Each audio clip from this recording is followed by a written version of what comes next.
오늘 새벽에도 하나님 옆에 나오신 성도님들을 주님의 이름으로 환영합니다. 이 시간 샘물의 기도로 함께 기도하시겠습니다. 마음 모아 샘물의 기도를 하나님께 드립니다. 먼저 우리 믿음을 고백합니다. 주께서 심지가 견고한 자를 평강하고 평강하도록 지키시리니 이는 그가 주를 신뢰함이니이다. 아멘. 우리에게 평강 주시는 하나님, 이 시간 주님 앞에 나아갑니다. 오늘도 주님을 온전히 신뢰하며 세상의 혼란과 어려움 속에서도 흔들리지 않는 견고한 믿음을 허락하여 주옵소서.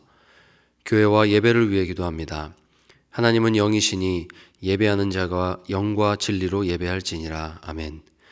거룩하신 하나님, 샘물을 통해 하나님의 영광이 드러나게 하옵소서. 샘물의 모든 예배가 영과 진리로 드려지게 하시고 성령님의 임재를 경험하는 거룩한 예배가 되게 하옵소서. 교회의 모든 사역을 통해 하나님의 뜻이 이루어지게 하시고 많은 영혼들이 구원받고 회복되는 은혜의 통로가 되게 하옵소서. 목장과 성도들을 위해 기도합니다. 서로 돌아보아 사랑과 선행을 격려하며 모이기를 패하는 어떤 사람들의 습관과 같이 하지 말고 오직 권하여 그날이 가까움을 볼수록 더욱 그리하자. 아멘. 사랑의 하나님, 샘물 공동체를 축복하여 주옵소서. 성도들이 서로 사랑하고 섬기며 어려움 가운데 있는 지체들을 돌아보게 하옵소서. 각자의 은사를 통해 교회를 세우는 일에 헌신하게 하시고 믿음의 교제를 통해 서로 격려하고 성장하는 건강한 공동체가 되게 하옵소서. 다음 세대와 청년들을 위해 기도합니다.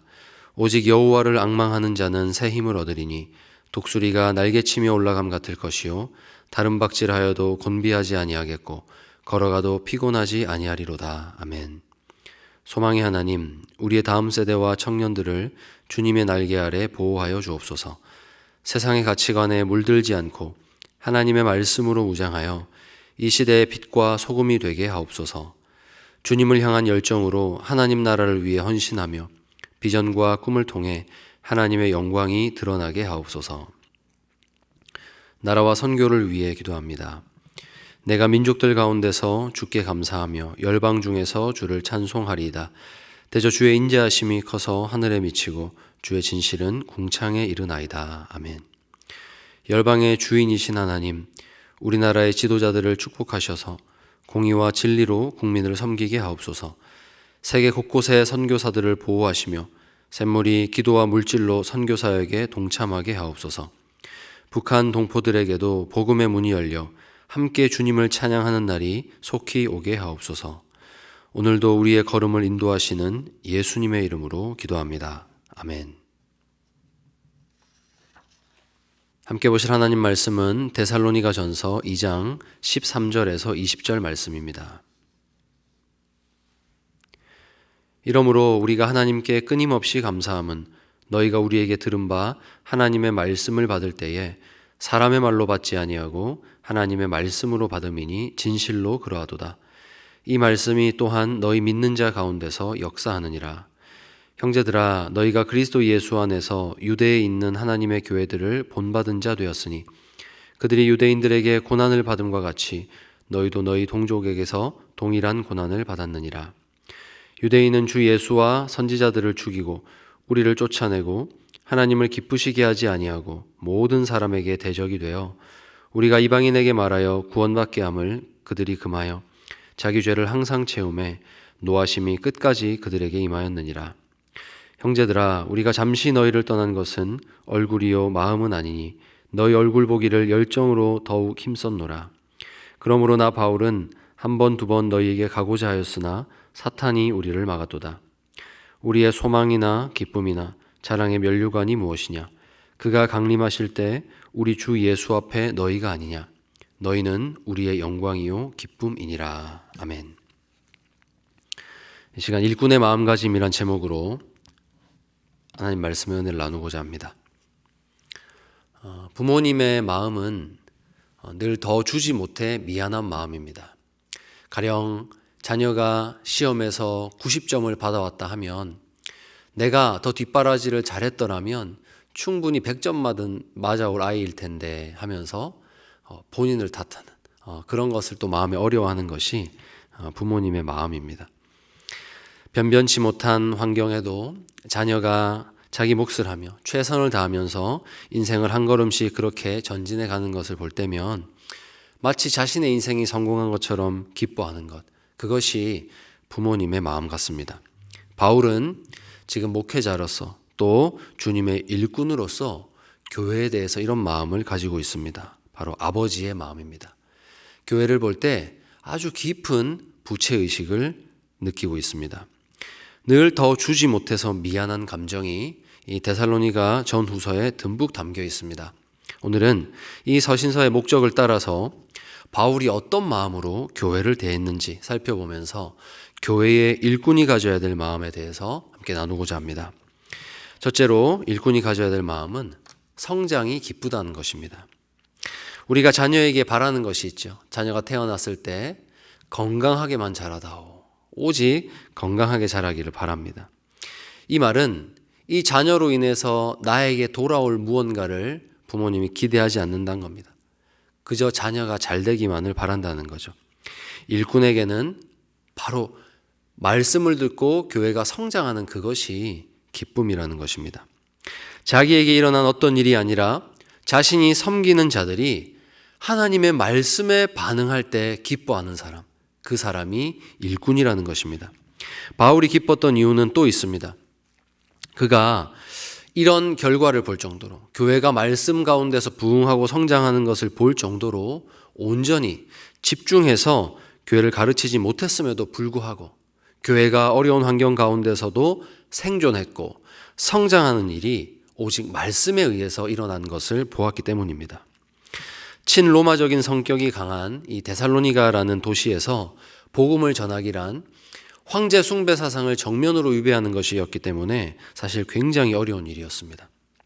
그리고 어느 정도 로마 사회에서 혜택을 받고 있던 유대인들도 기독교인들이 로마인에게 똑같은 유대교로 인식이 되어서 같은 혜택 받는 것을 볼 수가 없었기 때문에 유대인들은 더 극렬하게 기독교인들을 분리해내고 함께 박해했습니다. 그래서 그 땅의 악하고 음란한 문화, 이런 공격과 유대인들의 박해로 말미암아 바울은 그 데살로니가에 고작 2개월에서 3개월 정도밖에 머물지를 못했습니다.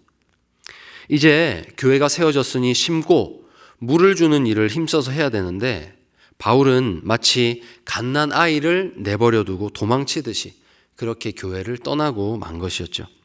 남겨놓은 것은 그가 전한 복음뿐이었습니다.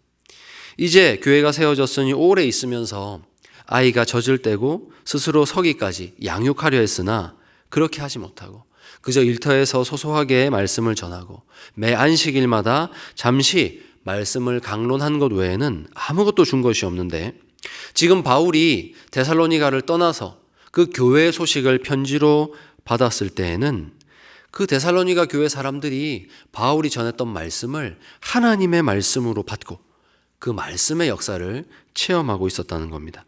사랑하는 여러분, 나는 우리 샘물교회 안에서 아비 어미인가? 주님의 일꾼인가? 아니면 아직 어린 자녀의 위치에 있는가 하는 것은 내가 무엇으로 기뻐하는 사람인가를 한번 살펴보시면 됩니다. 바로 이 말씀의 역사를 보고 내 일이 아님에도 내 일처럼 기뻐할 수 있는 사람. 저 형제 자매의 집에 큰 어려움이 찾아왔는데 하나님의 말씀 붙잡고 일어나는 모습을 보면서 내 일처럼 기뻐할 수 있는 사람. 그 사람이 교회 일꾼입니다. 바라기는 우리 샘물이 이런 말씀의 역사 보기를 기뻐하고 더욱 바라고 소망하는 주님의 일꾼들이 가득한 교회가 되기를 간절히 바랍니다. 둘째로 종의 자세는 깊이 헤아리는 그런 마음이 있어야 합니다. 내가 누군가 입장이 되어보는 것. 이 역지사지는 누군가를 섬기는 삶에 있어서 필수입니다.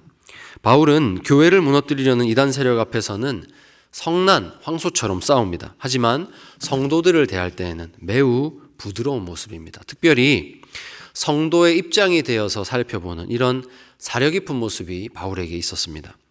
그는 목회자로서 지금 데살로니가 교회의 성도들이 당한 처지를 아주 면밀히 살피면서 그 마음을 만지고자 했습니다. 그래서 아주 사려 깊은 단어를 사용하는데 그것이 17절입니다.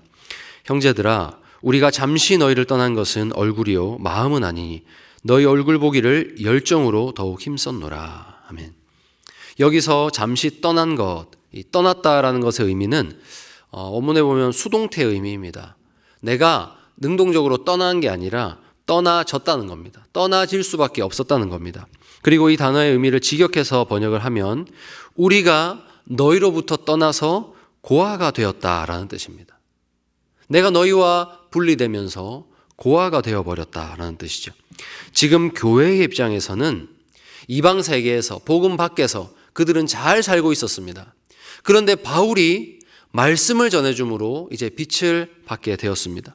눈을 뜨고 보니까 너무너무 박해를 받아야 하는, 믿음 지키고 살기에는 어려운 상황에 처하고 만 것이죠.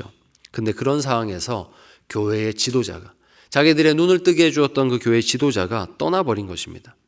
충분히 교회 입장에서는 자신들이 버려졌다라고 느낄 수 있는 상황인데, 이때 바울은 오히려 자신이 고아가 되어버린 것 같다면서 나는 여러분의 마음과 같은 마음으로 여러분의 처지를 충분히 이해하며 아파하고 있습니다. 이렇게 이 문장으로 위로하는 것입니다. 몇 개월 만에 떠난 목회자로 인해서 어쩌면 서운하고 불안한 감정이 들었을 이 데살로니가 교회의 마음을 이 고아라는 표현이 어루만졌습니다. 그만큼 바울은 목회적으로 생각했고 성도들의 마음을 깊이 헤아렸습니다. 사랑하는 성도 여러분, 우리가 누군가를 섬긴다는 것, 일꾼이 된다는 것은 이런 것입니다. 섬김의 대상의 사정을 깊이 헤아려서 그의 마음을 만지는 사려 깊은 말을 하는 것. 우리 입에서 나오는 말과 마음에서 나오는 표정과 글들에는 모두 이런 사려 깊음이 있어야 합니다. 나는 평생 이렇게 살아왔어. 이것이 하나님이 나를 지으신 모양 그대로야 라는 이런 말은 섬김의 현장에서는 어울리지 않습니다. 아버지는 아이 앞에서 자신의 것을 주장하지 않습니다. 아이가 잘 알아듣도록, 아이가 이해하도록 모든 것을 아이의 입장에서 생각하고 배려합니다. 나이에 상관없이 교회의 일꾼은 바로 이런 마음을 가진 사람입니다.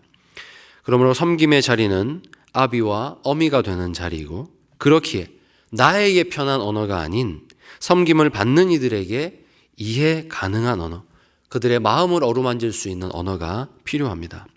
여러분들이 새벽에 기도하실 때에, 지체들을 섬기실 때에 하나님께서 주시는 통찰력과 이 사려 깊은 마음이 우리 교회 안에서 슬프고 답답하고 억울한 지체를 어루만지는 위로로 나타나게 되기를 간절히 바랍니다. 마지막 셋째로, 일꾼은 세상이 나를 막아선다 할지라도 나아간 사람입니다.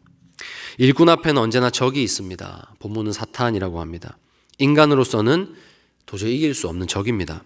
성경의 표현 그대로 사탄은 공중 권세를 잡은 자로서 이 세상에서 악한 일을 도모하고 세속의 권력을 유혹하여서 자신의 힘으로 사용하는 존재입니다. 그들이 우리의 앞을 막아설 때 우리는 세상이 나를 막아선다라는 그런 느낌도 받게 됩니다. 사탄은 오늘 이 본문에서 구체적으로 예수 그리스도의 복음을 이단으로 보이게 만들어서 로마 제국 내에서 핍박받도록 합니다. 유대인들로부터 박해받도록 합니다. 그리고 소요사태를 일으켜서 바울을 내쫓습니다. 그는 이렇게 쫓겨났을 때 교회가 걱정되어서 여러 번 돌아가고자 했지만 이것마저도 사탄이 그 앞을 막아섰습니다. 본문 18절에 그러므로 나 바울은 한 번, 두 번 너희에게 가고자 하였으나 사탄이 우리를 막아도다. 사탄의 계획은 성공했습니다. 이걸 이미지로 그려보면 이런 겁니다. 아버지가 갓난 아이를 품에 안았는데 어떤 강압에 의해서 이 아이만 남겨둔 채 멀리 떠나게 된 것입니다. 아무리 돌아가려고 노력해도 아이에게 닿을 수가 없는 겁니다. 여러분, 그러면 이 아이가 어떻게 될까요? 아무런 돌봄과 보호가 없는 상황에서 이 아이와 같은 교회는 무너질 것처럼 보이는 겁니다. 그러나 놀라운 일이 일어났는데 아비와 같은 이 바울은 떠났지만 갓난 아이에게 이 신령한 적과 같은 말씀, 예수 그리스도의 복음이 있으니 교회가 성장하더라는 것입니다. 그래서 이렇게 자라고 있는 데살로니가 교회의 소식이 지금 바울의 소망과 기쁨, 자랑이자 면류관이 되는 것입니다. 지금 바울은 자기의 능력으로 자란 교회를 보고 있지 않습니다. 자신이 일꾼으로서, 아비로서 그저 말씀을 전하기만 했을 뿐 아무것도 못할 때 교회의 머리 되시는 주님께서 그분의 말씀의 능력으로 교회를 보호하시고 자라게 하신 것을 본 것입니다. 이것은 섬기는 모든 일꾼들의 마음을 일깨웁니다. 세상이 나를 막아서도 말씀만 전하면 되는구나. 말씀이 능력이구나. 여러분, 교회는 단 한순간도 내 능력으로 자란 적이 없습니다. 내 젊음과 헌신을 바쳐서 자라는 것이 교회가 아닙니다.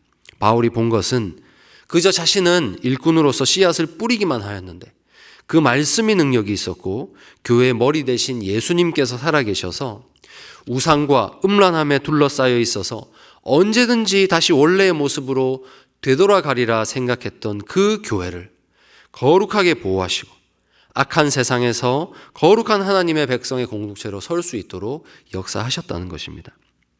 그러니 세상이 나를 막아선다 하여도 말씀만 전하면 되는 것입니다. 말씀만 전하면 하나님께서 책임지신다는 확신을 오늘 이 말씀이 주고 있습니다. 이제 말씀 맺겠습니다.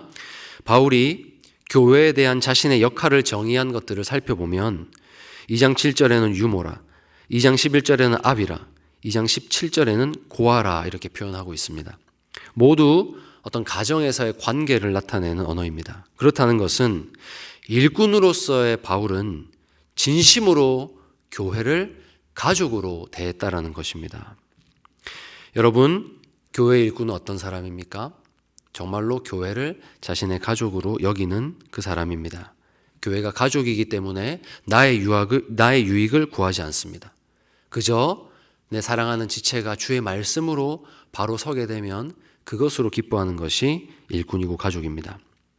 가족이기에 우리 교회에 있어서 가장 기뻐할 일이 무엇인가, 가장 자랑스러울 일이 무엇인가 했을 때 일꾼은 말씀의 역사를 기대하는 것입니다. 사랑하는 성도 여러분, 우리도 이 말씀을 붙잡고 꿈을 꾸면 좋겠습니다. 하나님, 내 사랑하는 샘물교회 가운데서 말씀으로 일어나는 역사를 보고 싶습니다. 말씀으로 내가 변화되고 가정이 변화되고 교회가 변화되는 것, 이것이 나의 기쁨이요 자랑이요 영광의 면류관입니다. 이렇게 고백할 수 있는 참된 일꾼들이 일어나는 우리 샘물교회가 되기를 주님의 이름으로 축원합니다. 이 시간 말씀 생각하며 기도하겠습니다. 하나님, 우리 샘물교회 가운데 말씀의 역사를 일으켜 주시옵소서.